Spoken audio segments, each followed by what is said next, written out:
things like we have seen after the elections, Your Excellency.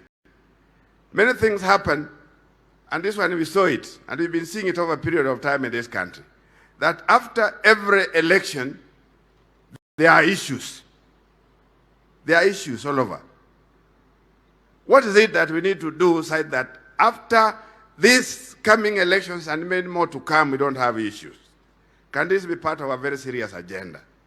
Because we can't have elections that are disputed through and through. We can't have elections that now what we are seeing this time around, you know, like in football, like we've been saying, when the game is on, when there are issues, you bring in the VR. You are seeing a VR being brought after 6 months. What kind of a game that is?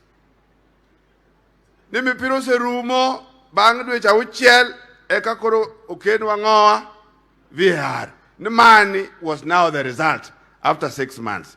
How can an election be like that? Or even if it's in a game, how can a score be like that? That you wait for 6 months and then you bring in your own results. I think this is not doable. It's not easy. Your Excellency, I'm trying to tell our people, yo turua, wase go siasa, higini nyakane wachak bedo go uru. Wase luwo jomwanyalo, wase chopo kodi kamwantiere kata sani, duto manyisore, eni gino timre nadi otamore. Ya? Gino timre nadi, gino tamore. Toka gimoro tami, ti wuok ti mako lwet nyawadu manyalo mondo mi wuoth udhi mbele. Wamakru wuodni, wadhi uru mbele kako ganda, ero uru kamano.